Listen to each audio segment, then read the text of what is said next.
Ah, what a silly time to be alive. The following is a world-class Bullshitters exclusive.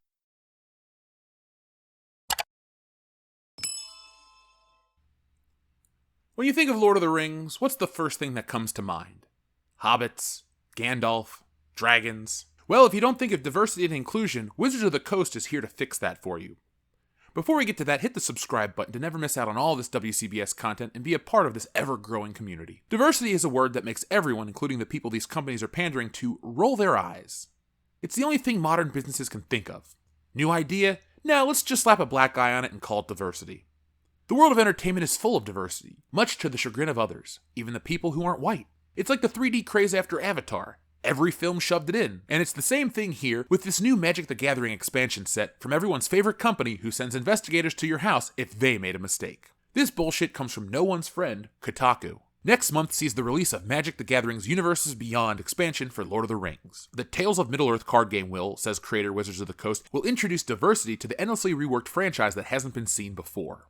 Lord of the Rings, Tales of Middle-earth, is to be revealed in full on May 30th, when the mechanics of how the CCG will play are revealed. But ahead of this announcement has come the very welcome news that Wizards of the Coast and Middle-earth Enterprises plan to make the Third Age a far more representative time to be alive. Which is to say, not everyone's white, and if you're feeling the need to start writing a comment about the ethnicity of the Scandinavian nations that inspired, just close the article down and move on. Your blood pressure is bad enough. Just like your writing. Fortunately, those who have imaginations can somehow cope with magic walking trees and actual dragons, but not different melanin content in their character's skin. There's still plenty of blazing white fantasy out there for which they can take solace. But for Lord of the Rings, Wizards of the Coast are somewhat nervously explaining theirs to be an exception.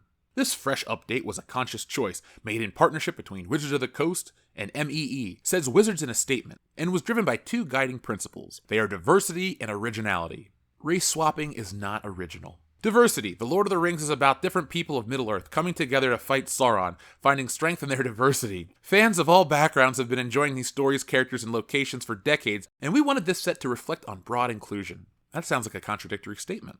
The goal of this set is to express the story and setting of the Lord of the Rings through Magic the Gathering's countless prior efforts have painted vivid pictures of this world, but our goal is a modern take on the work of J.R.R. Tolkien's lovingly crafted and ever-expanding fandom. Then why change it? Back to the writer. It makes me pretty sad how tentatively the company's post seems to feel it must introduce the idea, and how they almost resort to code words to try to appease the imagined hostility of the audience. Some characters may look different from previous depictions, and that's intentional, says the above-quoted section. The word may there is an odd one, almost as if they're hedging their bets, keeping things just a smidge ambiguous. Will would have been much better, since they will. However, with sudden confidence, it then continues to say, our hope is that more people will see themselves reflected in the characters, and the players and fans can find immense joy in telling these familiar stories through gameplay. Yes, immense joy because it's absolutely about this, about seeing oneself reflected in the media we love. What marvelous news! Alright, let's stop the self-righteous dickweed right here. I can see myself in all sorts of characters that don't look like me. Like this guy. Or this guy. Or this guy. Let that sink in. Are minorities so shallow-minded that they need to see other minorities to feel safe?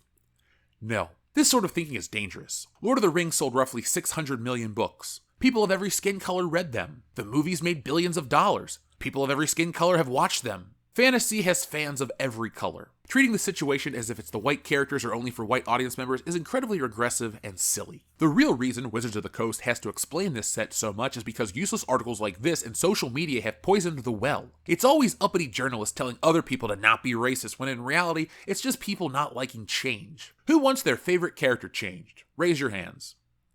Take a moment and think. Think about why your favorite fictional character is your favorite. Is it their heroism? Is it their bravery? Is it their unbending will to do what is right no matter what? Let's just flush that all down the toilet. Are you happy that we made your favorite hero a cowardly deadbeat dad who ran off? Are you happy your favorite character who used to be brilliant is now more simpler than Jack? Doesn't it feel good to watch your favorite things change so a company can make a quick buck?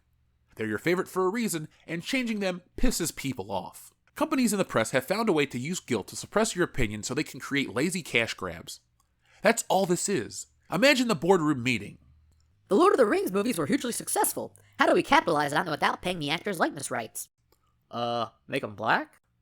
Good job, let's pat ourselves on the back and wait for the cash to roll in. Positive reacts only. This lazy attempt isn't going over well. Obviously, fans aren't here for it, but this post on Twitter, from a guy who clearly is looking for attention, shows just how it's another bad take to appear virtuous. People who aren't white complained about the Rings of Power too. Are they racist Germans from the 1930s and 40s? No, but the tweet says they are. If people with this opinion say it, it has to be correct, right? There's no way someone would use such a terrible comparison out of ignorance. Is there? At this point, these powerful words have lost all meaning. People overuse this crap and people become numb to it. The words lose their power, so when you see someone on social media using this crap, people just roll their eyes and move on. Speaking of, companies need to realize that you can't reimagine certain IPs. Lord of the Rings is one of those. Peter Jackson understood this with his trilogy of films and created the definitive take. Companies spent billions for more Lord of the Rings content, but the story was well done, so there's not much else to do except pick apart what's successful, until the whole thing is just a festering wound. All of this reeks of greed and stupidity. The article reeks of stupidity, and their reimaginings are so greedy, Gordon Gekko would be ashamed. If a company would do one of these reimaginings but stay away from race and gender swapping, you'd get the same result. It's all because people don't like change. Sometimes change is necessary, but this isn't the case. Does Wonder Woman need to be blonde? No, and you'll get some feminist rhetoric about beauty standards or something if she was changed. What about making Steve Rogers Canadian? People would complain because his superhero name is Captain America. People complained about Spider-Man's suit being different, Superman's personality change, Green Lantern existing in general, and a whole lot more, but they complained because it was changed to an established property to be different just for the sake of being different. This is the case here. If Wizards of the Coast is trying to make a more diverse fan base, try not sending armed men to someone's home with the threat of arrest if they accidentally break street date on a trading card game. That will turn people off real quick. One last thing before we go. Lord of the Rings has been subjected to this sort of change already with the Rings of Power. Last year, everyone was up in arms about the changes made to Lord of the Rings, and the same idiot people came out to call those fans racist. Well, let's see how the numbers turned out for Lord of the Rings. According to Forbes, only 37% of viewers finished Amazon's Lord of the Rings, which is very bad. The show, it cost $1 billion, so it wasn't cheap. Netflix usually cancels most of their shows that come in under 50%.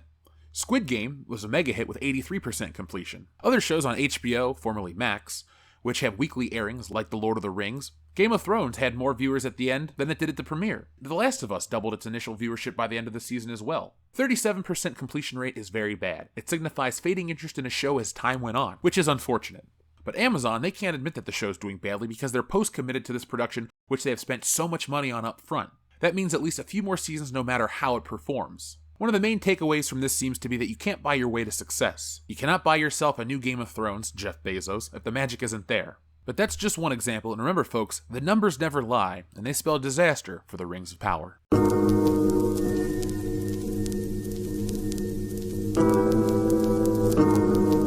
So folks, what do you think about this? Are you surprised that you're getting more of this pushback? Oh, the racist fans are angry about the changes to Lord of the Rings. No, fans of anything, and I mean fans of anything, they get mad when stuff is changed. It really draws back to the whole argument, what is a real fan? Well, it's too dense of a topic to get into right here on this video, but fans aren't trying to change the property to be more in line with their personal views or their opinions. They're a fan of something because it already lines up with those things. And when millions and millions and millions of people have lined up for this property for decades and decades and decades, it's really not the right of a company to change these things. You know, there's an old saying that, once a film is done, it belongs to an audience. Once a story is done, it belongs to the audience. Well, Lord of the Rings has been done for quite a long time, and it's the fans that have championed this franchise for decades since Tolkien's death. Peter Jackson was a fan of Lord of the Rings.